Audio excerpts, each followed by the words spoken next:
Halo semuanya, jadi di sini aku mau jelasin dulu ya prosedur buat ngubah itu apa aja ya. Pertama, di sini kan ada cover ya. Cover pasti ya diubah karena ini kan nama kalian sendiri. Jangan lupa diubah dulu covernya. Pokoknya yang ada nama-nama aku diubah. Nah, kemudian abstrak nih. Abstrak itu juga harus kita ubah. Nah, saran aku, ini kan kalian ada dua orang ya.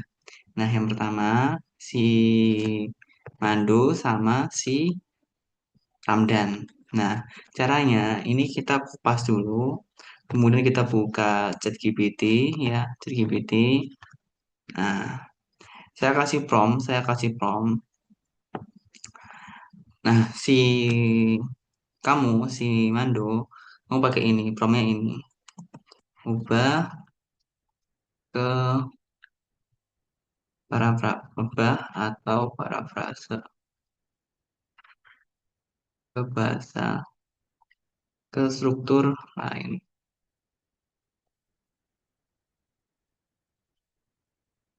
Nah, ini kamu ubah parafrase ini.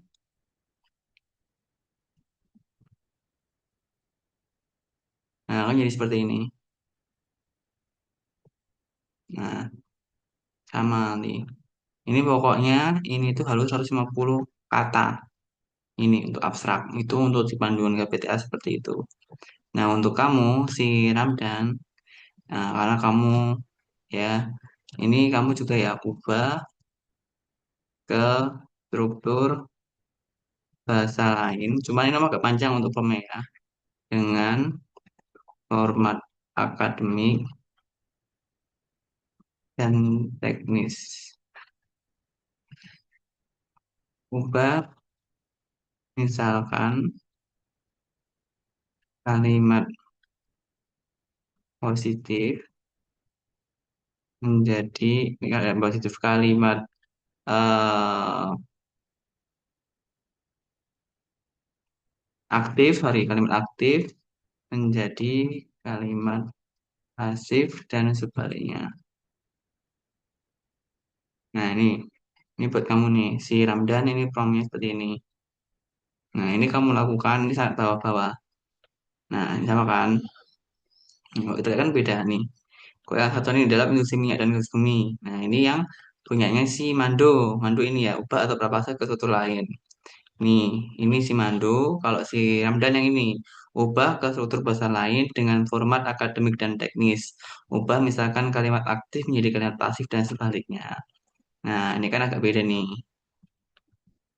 Jadi gitu untuk cara mengubahnya ya. Nah, kemudian yang perlu diubah lagi, abstrak juga harus diubah. Jangan lupa kata kuncinya. Nanti kata kuncinya juga kan bisa tanya ke ChatGPT. Caranya adalah ya tinggal tanya aja. Berikan kata kuncinya. Kata kuncinya itu ada minimal tuh 4, maksimal 5 untuk di format laporan KPTA itu ada kalau nggak minimal 4, maksimal 5. Nah, kemudian ini namanya diubah juga, jangan lupa. Nah, ini itu nggak ada ininya ya, nggak ada garis bawahnya, nggak ada underline-nya.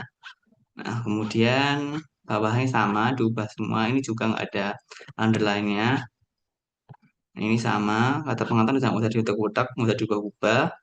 Ini diubah ya, namamu sama agak namamu. Terus ini nggak usah diubah. Yang terisi nggak usah diubah. Dan kamu nggak usah diubah. Antar tabel nggak usah diubah. Antar grafik nggak usah diubah. Antar langkah nggak usah singkatan nggak usah diubah. Nah ini mulai dari sini. Cara kerja jadi GPT itu. Dia kalau ngubahnya langsung banyak, itu dia pelengар. Tapi kalau kamu ngubahnya itu dikit-dikit, itu dia pinter. Nah, caranya adalah, ini kan di sini terdapat dua paragraf. Nah, dalam dua paragraf ini, kamu kopas, biar kamu nggak bingung, langsung Ctrl X, bukan Ctrl C. Kalau Ctrl C itu kan kamu copy, kalau kamu Ctrl X berarti kamu cut. Cut itu artinya kita memindahkan, jadi kita akan menghapus yang di sini dokumen apa tulisan yang di sini kan kita hapus. Kamu Ctrl X, nah kan hilang itu, kan hilang. Nah kemudian kamu kopas lagi, promptnya sama untuk si Ramdan sama, untuk si Mando sama ya, sama yang tadi. Kalau si Mando ubah ke atau parafrase ke sesuatu lain, kalau kamu si Ramdan, kamu pakai ini yang aku tulis ini ya, ubah ke struktur bahasa lain dengan format akademik dan teknis sampai sini. Ini kamu kopas. Kamu kopas, caranya kamu kopas gini. Nah, kamu kopas, terus kamu kopas yang ini tadi. Kamu kopas juga, kamu kopas, Ctrl V, ya, Ctrl V. Nah, gitu. Tinggal di enter. Nah, gitu.